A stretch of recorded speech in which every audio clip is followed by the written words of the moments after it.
Hi friend, नमस्ते सगळ्यांना. मी रात्री राजमा भिजवायचं विसरून गेले, त्याच्यामुळं मी सकाळी राजमा भिजवायला ठेवले. तर मी गरम पाणी उकळतं पाणी गरम करून घेतलेलं आहे. तर मी गरम उकळतं पाणी करून घेतलेलं आहे. तर ती पाणी मी मध्ये टाकून कुकरचं ढक्कन लावून घेणार आहे आणि थोडंसं मीठ टाकून ठेवणार आहे गॅसवर. आणि तोपर्यंत मी बाहेरचं पारुशी कामं सगळे करून घेत आहे.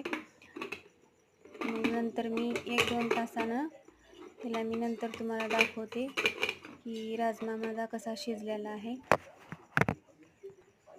तर इकडं मी कांदा टमाट्याची पेस्ट तयार करून घेणार आहे.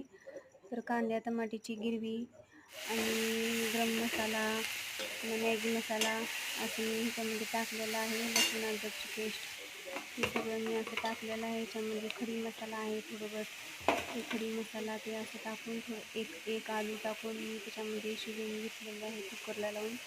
ते पाणी उकळत्या पाण्यामध्ये टाकल्यानंतर काही असं अर्धवट शिजल्यासारखं झालेलं आहे. बघू शकता तुम्ही अर्धवट शिजलेलं आहे. ती रात्री आहे का नाही रात्री भिजल्यासारखं. तर मी ह्याला झाकण लावून ठेवणार आहे शिजवायला. अजून शिजलेलं नाही आहे. झाकण लावून आता ठेवणार आहे मी शिजू घालायला ह्याला. तर अजून शिजलेलं नाही. तर तोपर्यंत मी इकडं सगळं मसाला तयार करून घेणार आहे.